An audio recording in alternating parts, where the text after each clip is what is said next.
We talked about the theories governing local blood flow. So broadly speaking, very broadly speaking, we have the vasodilator theory, and then we have the oxygen demand theory. Let me say this once here, and then I'll repeat it later on. These are the theories of local blood flow or any blood flow. Okay, they will be used in various physiological mechanisms later on.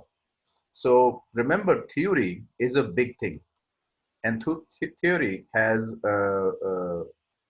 many applications. So let me give you an example. Fick's law, Fick apostrophe S, Fick's law. Fick's law you studied in physics. So it has a mathematical metaphysical application. Then we'll discuss Fick's law in measuring cardiac output in this lecture series.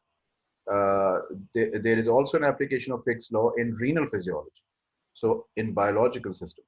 So my point here is theories are overarching big concepts that find their application across many disciplines, many sciences. So this is that kind of these are that those kind of theories. They attempt to explain the biggest picture available, and then you need to break it down into physiological concepts, which may borrow either from this or both. This will make more sense in the coming slides. So let's stick along here. So vasodilator theory, as the name indicates, has to do with some sort of a vasodilatory substance. And according to this theory, all tissues have a, a balance between vasoconstrictors, local vasoconstrictors, and local vasodilators.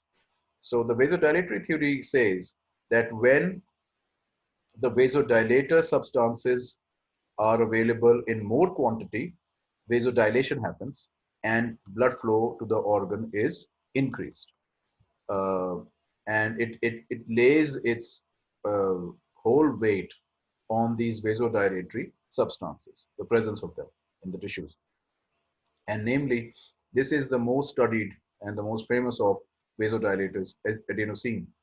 It causes, as the whole thing says, it's a vasodilator. Carbon dioxide, when it's increased in the tissue, also acts as a vasodilator. So does histamine, potassium, and hydrogen. Okay, so this is this theory. However, later on, this theory became into vogue as well, oxygen demand theory. According to this, basically what happens is if you push an organ at rest into a higher metabolic rate profile, i.e., if it's skeletal muscle and you start exercising. Okay, so now a skeletal muscle before exercise was at rest, and now you have started exercising, so its metabolic requirements and metabolic rate has increased. It will consume more oxygen and produce more carbon dioxide and so on and so forth. Now, it's the oxygen that I would like you to focus. It is consuming more oxygen. So the oxygen tension will drop in the tissue.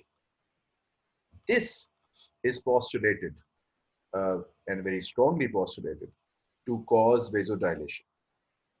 So basically, when there is decreased oxygen tension in the tissue, this is a powerful signal to vasodilate its vessels so that more blood can come in, i.e., bringing in more oxygen and nutrients. There is a nutrient demand theory as well, which goes along the same lines, really. This became a bit more in vogue. So, as you can see, this is a nice diagram which shows a meta-arteriole, and it's giving off this side arm capillary, and this is a precapillary sphincter. So, whenever there is a decrease oxygen delivery due to increased tissue metabolism, what basically happens is local hypoxia here. This will relax the not just the arteriole but also the precapillary sphincter here, so that there is more blood flow to this area where you have a drop in PO2. This basically is the oxygen demand theory.